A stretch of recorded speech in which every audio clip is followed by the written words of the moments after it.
Une petite dernière question, Monsieur Maté. Vous avez un peu visité vous avez été partout dans le monde, je crois qu'en Amérique latine, en Afrique, en Asie, en Europe orientale. Concernant votre expérience là, est-ce qu'on peut faire une comparaison de ce que vous avez vu là-bas et ce qui est ici à Tafaskouti, concernant toujours le domaine agricole? Oui, justement, c'est que l'année dernière, au mois de novembre, j'étais au Pérou, aussi pour une coopérative de production olivier, et près de la mer. C'est à peu près la même condition qu'ici, un terrain plat qu'on peut travailler facilement et à peu près avec la même terre aussi.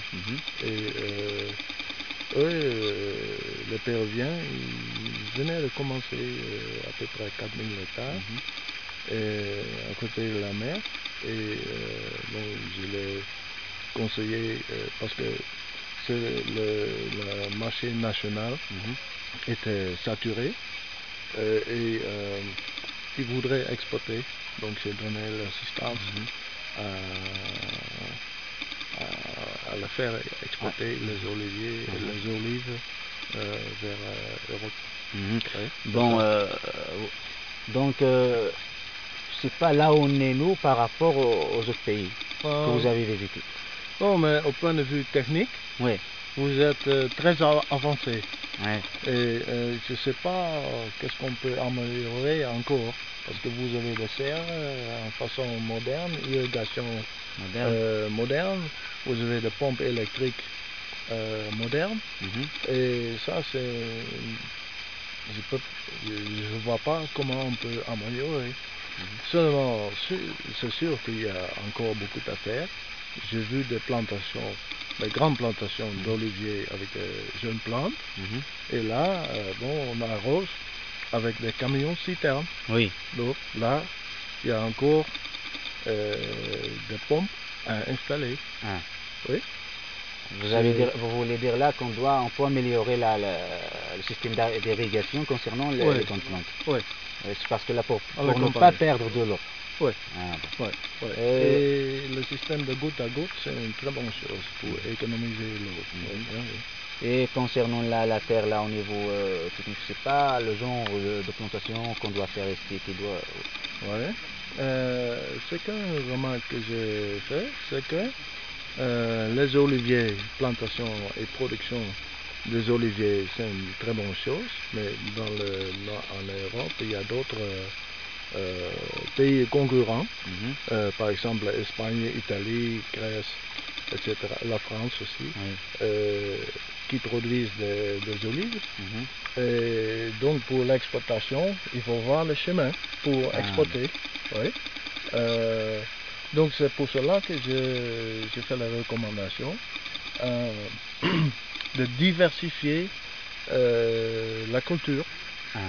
Donc vous voyez déjà, il y a des arbres fruitiers, il y a du thé, il y a toutes sortes de fleurs. Donc il faut pas rester là concentré sur les oliviers et tout. Donc il faut aller voir d'autres choses, d'autres plantations là.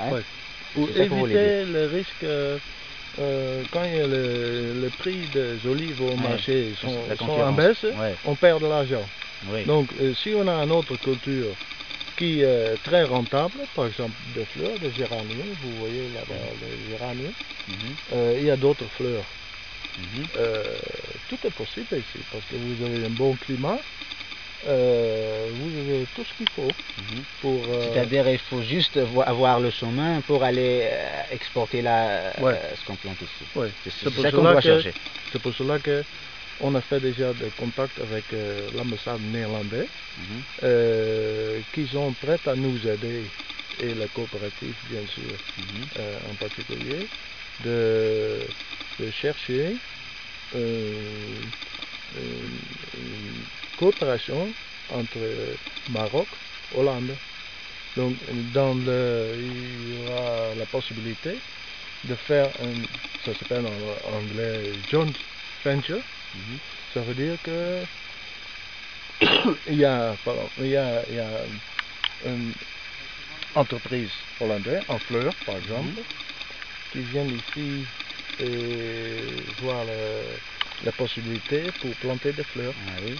et apporter des techniques Moderne. pour les techniques modernes pour la Pour production de améliorer, fleurs ouais. ou plantes en pot Ah, aussi. ça c'est bien ça. Et donc, quand il y a une coopération commerciale entre Les la deux. coopérative et l'entreprise hollandaise, bon, c'est bien possible. Vous croyez que ça c'est possible? Oui, et qu'ils peuvent exporter des fleurs. Mais fleurs d'abord, différentes. on doit faire, je sais pas, un contrat ou bien. Et il faut là que cette société-là vienne voir ici le terrain Ouais. et voir la Ouais. possibilité les Ouais. genres de production qu'on doit faire. Comme ça, Ouais. on peut aller plus loin. Oui, oui, oui. D'abord, on envisage aussi un voyage technique Ah oui. pour la coopérative en Hollande, pour qu'ils voient de la production de fleurs et autres choses, Ouais. arbres fruitiers par Ah exemple. ouais. Pour échanger là les Oui, expériences et tout. oui, oui. Ouais. Donc, il serait bien de mettre en place le contact. Voilà, c'est déjà. ce qui est essentiel, je Ouais. crois. Et c'est C'est ça qu'on ce est en train contact-là qu'on doit chercher. d'organiser. Oui, Ah oui. ouais. Donc, et vice versa. Et après, bon, on invite les entreprises hollandaises pour voir ici, sur le terrain. Et ils peuvent négocier ensemble, oui, pour la collaboration commerciale. Oui. Merci Monsieur Maté. On était avec Monsieur Maté Provillet, un expert agricole venant des Pays-Bas. On vous remercie Monsieur Maté. À la prochaine fois, Inch'Allah, on dit nous Inch'Allah. Ouais. J'aimerais bien qu'on vous voyez une autre fois ici à Teversite et je vous remercie. Je voudrais Oui. vous dire encore une chose importante, c'est que je remercie les gens marocains que j'ai rencontrés ici. Ils sont très aimables et ça me donne le courage de suivre ce projet. Le projet est fait par les gens marocains. Oui. Et j'aimerais bien faire la suite à ce projet à cause de ça. Okay. Parce que la communication internationale, c'est très important. Ok, Oui. merci Monsieur Maté. Ok, merci de vous. Okay.